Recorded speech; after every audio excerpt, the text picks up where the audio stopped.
നമസ്കാരം. Rich Indian കൾച്ചറിന്റെ പുതിയ എപ്പിസോഡിലേക്ക് എല്ലാവർക്കും സ്വാഗതം. അളക്കാനാവാത്ത ശക്തി സ്രോതസ്സുകളുടെ ഉറവിടമാണ് ജ്യോതിർലിംഗങ്ങൾ. ജ്യോതി എന്നാൽ പ്രകാശം എന്നും ലിംഗം എന്നാൽ പ്രതീകം അഥവാ അടയാളം എന്നും അർത്ഥമുണ്ട്. അതിനാൽ ജ്യോതിർലിംഗം എന്നത് പ്രകാശത്തിന്റെ പ്രതീകമാണ്. ഇനി എന്താണ് ജ്യോതിർലിംഗം എന്ന് മനസ്സിലാക്കാം. ശിവനിൽ നിന്നും പുറത്തുവന്ന അനന്തമായ പ്രകാശ സ്തംഭത്തിൽ നിന്നാണ് ഭൂമിയിൽ ജ്യോതിർലിംഗങ്ങൾ പ്രത്യക്ഷമായതെന്നാണ് വിശ്വാസം. ഒരിക്കൽ സൃഷ്ടിയുടെ മേൽക്കോയ്മയെ ചൊല്ലി ബ്രഹ്മാവും വിഷ്ണുവും തമ്മിൽ തർക്കമുണ്ടായപ്പോൾ അവരുടെ അഹങ്കാരം ശമിപ്പിക്കുന്നതിനായി ഭഗവാൻ ശിവൻ അഗ്നിസ്തംഭമായി പ്രത്യക്ഷപ്പെട്ടു. ഈ ഐതിഹ്യം ലിംഗോദ്ഭവ മൂർത്തിയുമായി ബന്ധപ്പെട്ടിരിക്കുന്നതാണ്. ഈ ഐതിഹ്യത്തെക്കുറിച്ച് നിരവധി വീഡിയോകളിൽ പറഞ്ഞിട്ടുള്ളതിനാൽ അത് ഇവിടെ വിശദീകരിക്കുന്നില്ല. ബ്രഹ്മാവിനും വിഷ്ണുവിനും മുന്നിൽ അനന്തമായി പ്രത്യക്ഷപ്പെട്ട പ്രകാശ സ്തംഭത്തിൽ നിന്നും ഭൂമിയിൽ പ്രത്യക്ഷമായ ജ്യോതിർലിംഗങ്ങൾക്ക് വളരെയധികം ശക്തിയുണ്ട്. ഇത്തരത്തിൽ ഭാരതത്തിൽ പ്രധാനമായും 12 ജ്യോതിർലിംഗ ക്ഷേത്രങ്ങൾ സ്ഥിതി ചെയ്യുന്നു. മഹാദേവന്റെ ദിവ്യ തേജസ്സിന്റെ പ്രതീകമായ ഈ ക്ഷേത്രങ്ങളിലെ ദർശനം അതീവ പുണ്യത്തെയും ഊർജത്തെയും പ്രദാനം ചെയ്യുന്നു. ഭാരതത്തിന്റെ തെക്കേയറ്റത്ത് രാമേശ്വരത്തിനും വടക്കേയറ്റത്ത് കേദാർനാഥിനും ഇടയിലാണ് ജഗത്പിതാവായ മഹാദേവനെ ജ്യോതിർലിംഗ രൂപത്തിൽ ആരാധിക്കുന്ന 12 ജ്യോതിർലിംഗ ക്ഷേത്രങ്ങൾ സ്ഥിതി ചെയ്യുന്നത്. 12 ജ്യോതിർലിംഗ ക്ഷേത്രങ്ങൾ ഏതൊക്കെയാണെന്നും ഭാരതത്തിൽ എവിടെയൊക്കെയാണ് ഈ ക്ഷേത്രങ്ങൾ സ്ഥിതി ചെയ്യുന്നതെന്നും ഉള്ള ലഘുവായ വിവരങ്ങളാണ് ഈ വീഡിയോയിൽ ഉൾപ്പെടുത്തിയിരിക്കുന്നത്. സോമനാഥ ക്ഷേത്രം. ജ്യോതിർലിംഗ ക്ഷേത്രങ്ങളിൽ പ്രഥമ സ്ഥാനം വഹിക്കുന്ന ക്ഷേത്രമാണ് ഗുജറാത്തിൽ അറബിക്കടലിന്റെ തീരത്ത് സ്ഥിതി ചെയ്യുന്ന സോമനാഥ ക്ഷേത്രം. ഐതിഹ്യമനുസരിച്ച് ചന്ദ്രദേവനാണ് സോമനാഥ ക്ഷേത്രം നിർമ്മിച്ചത്. ദക്ഷ പ്രജാപതിയുടെ 27 പുത്രിമാർ ചന്ദ്രന്റെ പത്നിമാരായിരുന്നു. അതിൽ രോഹിണിയോടായിരുന്നു ചന്ദ്രന് ഏറെ പ്രിയം.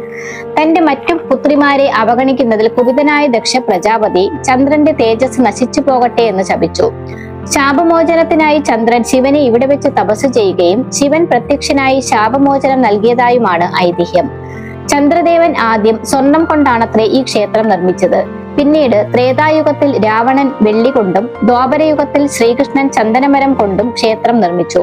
പിന്നീട് സോളങ്കി രാജവംശത്തിലെ ഭീംദേവ് ഈ ക്ഷേത്രം കല്ലുകൊണ്ട് നിർമ്മിക്കുകയായിരുന്നു അത്രേ. നിരവധി തവണ ആക്രമണങ്ങൾക്ക് വിധേയമായ ക്ഷേത്രമാണ് സോമനാഥ്. അതിൽ ഏറ്റവും പ്രധാനം ഗസ്നിയിലെ ഭരണാധികാരിയായിരുന്ന മഹമൂദ് ഗസ്നിയുടെ ആക്രമണമാണ്. ക്ഷേത്രം സംരക്ഷിക്കാൻ ശ്രമിച്ച 10,000-കണക്കിന് ഭക്തരെയാണ് മഹമൂദ് കൊന്നൊടുക്കിയത്.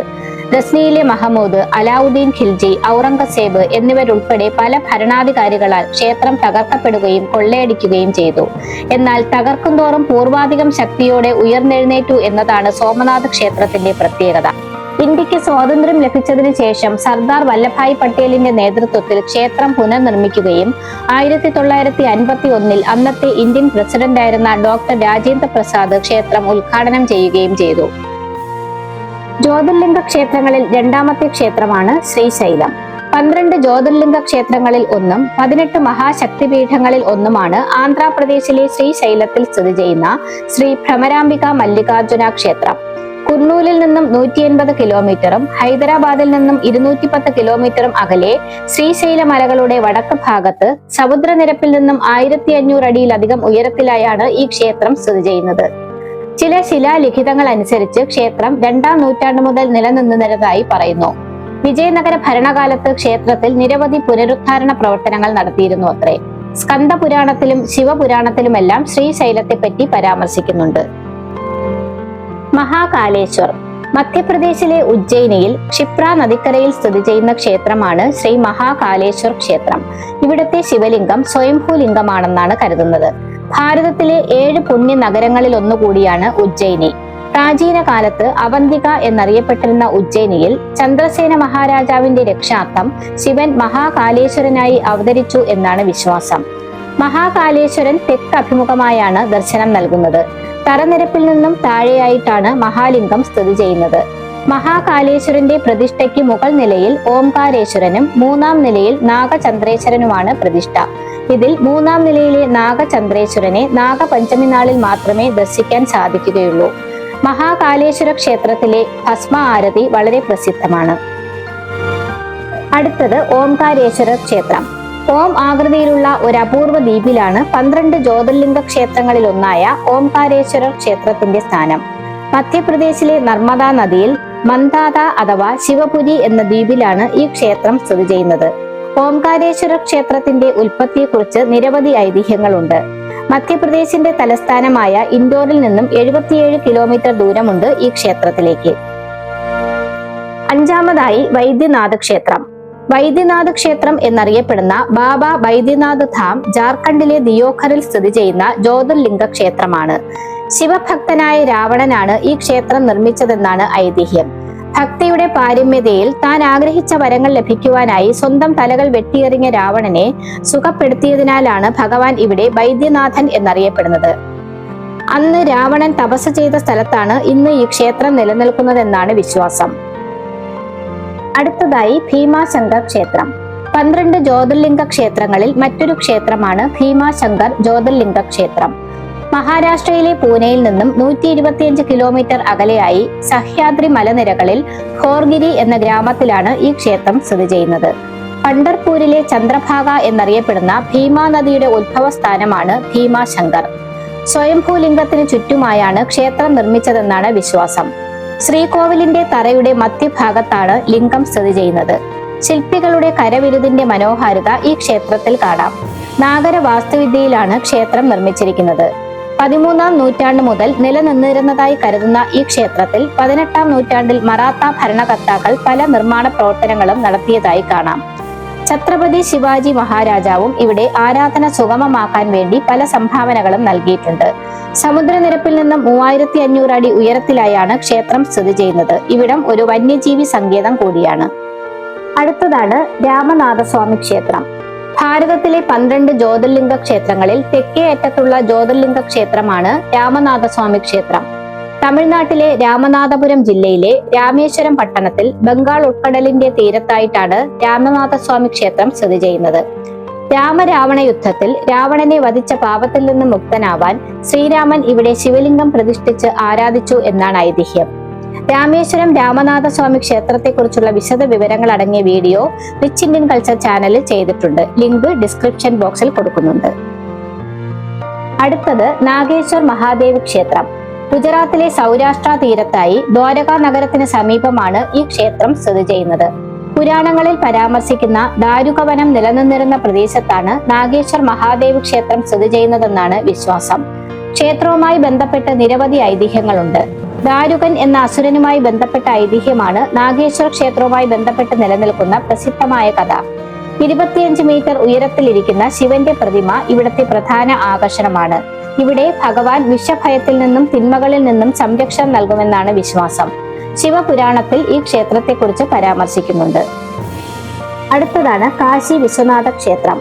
ഭാരതത്തിലെ ഏറ്റവും പവിത്രവും പുരാതനവുമായ നഗരങ്ങളിൽ ഒന്നാണ് വാരണാസി, ബനാറസ് എന്നൊക്കെ അറിയപ്പെടുന്ന കാശി. അവിടെയാണ് 12 ജ്യോതിർലിംഗങ്ങളിൽ പ്രശസ്തമായ കാശി വിശ്വനാഥ ക്ഷേത്രം സ്ഥിതി ചെയ്യുന്നത്. മഹാദേവൻ ഇവിടെ വിശ്വനാഥൻ, വിശ്വേശ്വരൻ എന്നെല്ലാം അറിയപ്പെടുന്നു. പാർവതി ദേവിയെ വിശാലാക്ഷി എന്നാണ് അറിയപ്പെടുന്നത്. ദേവിയുടെ ശക്തിപീഠങ്ങളിൽ ഒന്നുകൂടിയാണിവിടം. കാശിയിൽ മരണാനന്തര കർമ്മങ്ങൾ നടത്തിയാൽ പരേതർക്ക് മോക്ഷപ്രാപ്തി ഉണ്ടാകുമെന്നും ശിവലോകപ്രാപ്തി ഉണ്ടാകുമെന്നുമാണ് വിശ്വാസം. ജീവിതത്തിന്റെ അവസാന നാളുകൾ കാശിയിൽ കഴിച്ചുകൂട്ടണമെന്ന് ആഗ്രഹിച്ച് ഒരുപാട് പേർ ഇവിടെ വന്ന് തങ്ങുന്നുണ്ട്. ഉത്തർപ്രദേശിൽ ഗംഗാനദിയുടെ പടിഞ്ഞാറൻ തീരത്തായിട്ടാണ് കാശി നഗരം സ്ഥിതി ചെയ്യുന്നത്. ഭാരതത്തിലെ 7 പുണ്യ നഗരങ്ങളിൽ ഒന്നായ കാശി ഭാരതത്തിന്റെ സമ്പന്നമായ ആത്മീയ പൈതൃകത്തിന്റെ തെളിവായി നിലകൊള്ളുന്നു. അടുത്തതായി ത്രയംബകേശ്വർ ക്ഷേത്രം. മഹാരാഷ്ട്രയിലെ നാസിക്കിൽ സ്ഥിതി ചെയ്യുന്ന ജ്യോതിർലിംഗ ക്ഷേത്രമാണ് ത്രയംബകേശ്വർ ക്ഷേത്രം. ഗോദാവരി നദിയുടെ ഉത്ഭവ സ്ഥാനത്തായാണ് ഈ ക്ഷേത്രം സ്ഥിതി ചെയ്യുന്നത്. ത്രയംബകേശ്വർ ക്ഷേത്രത്തിലെ ശിവലിംഗം ബ്രഹ്മാവിഷ്ണു മഹേശ്വരന്മാരെ പ്രതിനിധീകരിക്കുന്നതിനാലാണ് ഇവിടെ ക്ഷേത്രത്തിന് ത്രയംബകേശ്വർ എന്ന പേര് വന്നത്. ഗൗതമ മഹർഷിയുടെ ഭക്തിയിൽ പ്രസാദിച്ച മഹാദേവൻ ജ്യോതിർലിംഗ രൂപത്തിൽ ത്രയംബകേശ്വർ എന്ന പേരിൽ ഇവിടെ പ്രത്യക്ഷനായി എന്നാണ് ഐതിഹ്യം. ശ്രീരാമൻ ഇവിടെ വന്ന് അദ്ദേഹത്തിന്റെ പിതാമഹന്മാർക്ക് ബലിതർപ്പണം നടത്തിയതായി വിശ്വാസമുണ്ട്. നാഗര ഹേമാത്പന്തി സംയോജിത വാസ്തുവിദ്യയിലാണ് ഈ ക്ഷേത്രം നിർമ്മിച്ചിരിക്കുന്നത്. 12 വർഷത്തിലൊരിക്കൽ നടക്കുന്ന കുംഭമേളയ്ക്ക് പ്രസിദ്ധമാണിവിടം. അടുത്തതായി കേദാർനാഥ് ക്ഷേത്രം. ഉത്തരാഖണ്ഡ് സംസ്ഥാനത്തിലെ കേദാർനാഥിൽ ഹിമാലയത്തിലെ ഗർവാൾ മേഖലയിൽ മന്ദാകിനി നദിക്ക് സമീപമാണ് കേദാർനാഥ് ജ്യോതിർലിംഗ ക്ഷേത്രം സ്ഥിതി ചെയ്യുന്നത്. സമുദ്രനിരപ്പിൽ നിന്ന് 3583 മീറ്റർ ഉയരത്തിലാണ് ക്ഷേത്രം സ്ഥിതി ചെയ്യുന്നത്. മഹാഭാരത കാലം മുതൽക്കേ കേദാർനാഥ് ക്ഷേത്രത്തിന് പ്രാധാന്യമുണ്ട്. കുരുക്ഷേത്ര യുദ്ധഭൂമിയിലെ രക്തച്ചൊരിച്ചിലിൽ പശ്ചാത്താപ വിവശരായ പാണ്ഡവർ തങ്ങളുടെ പാപപരിഹാരത്തിനായി മഹാദേവനെ തേടി വരികയും ഭഗവാൻ പാണ്ഡവർക്ക് പിടികൊടുക്കാതെ ഒരു കാളയുടെ രൂപം സ്വീകരിച്ച് ഭൂമിയിലേക്ക് മറയുകയും ചെയ്തു. ഭൂമിയിലേക്ക് മറയാൻ തുടങ്ങിയ കാളയുടെ മുതുകിൽ ഭീമൻ പിടിക്കാൻ ശ്രമിക്കുകയും ആ ഭാഗം ശിലയായി മാറുകയും ചെയ്തു എന്നാണ് മഹാഭാരത കഥയുമായി ബന്ധപ്പെട്ട ഐതിഹ്യം. കേദാർനാഥിലെ ശിവലിംഗം കാളയുടെ മുതുക് ഭാഗം പോലെയാണ് കാണപ്പെടുന്നത്. അടുത്തതാണ് കൃഷ്ണേശ്വർ ക്ഷേത്രം. മഹാരാഷ്ട്രയിലെ ഔറംഗാബാദ് നഗരത്തിന് സമീപമുള്ള ദൗലത്താബാദിൽ നിന്നും ഏകദേശം 11 കിലോമീറ്റർ അകലെയായാണ് 12 ജ്യോതിർലിംഗ ക്ഷേത്രങ്ങളിൽ ഒന്നായ കൃഷ്ണേശ്വർ ക്ഷേത്രത്തിന്റെ സ്ഥാനം. കൂഷ്മേശ്വര ക്ഷേത്രം എന്നും അറിയപ്പെടുന്ന ഈ ക്ഷേത്രത്തിനെ കുറിച്ച് ശിവപുരാണത്തിൽ പരാമർശമുണ്ട്. യുനെസ്കോയുടെ ലോക പൈതൃക സ്ഥലമായ എല്ലോറ ഗുഹകളിൽ നിന്നും 1 കിലോമീറ്ററിനുള്ളിലായാണ് ക്ഷേത്രം സ്ഥിതി ചെയ്യുന്നത്. 8-ാം നൂറ്റാണ്ടിൽ രാഷ്ട്രകൂട രാജവംശ കാലത്താണ് ക്ഷേത്രം പണികഴിപ്പിച്ചത്. പിന്നീട് പല ആക്രമണങ്ങൾക്കും കൊള്ളയടിക്കലുകൾക്കും ഒടുവിൽ 18-ാം നൂറ്റാണ്ടിൽ അഹല്യാഭായി ഹോൾക്കർ ക്ഷേത്രം പുനർനിർമ്മിക്കുകയായിരുന്നു. സമുദ്രതീരത്തും നദീതീരത്തും പർവ്വതങ്ങളിലും ഗ്രാമങ്ങളിലും ഒക്കെയായി ഭാരതത്തിന്റെ വിവിധ ഭൂപ്രദേശങ്ങളിലായാണ് ജ്യോതിർലിംഗ ക്ഷേത്രങ്ങൾ സ്ഥിതി ചെയ്യുന്നത്.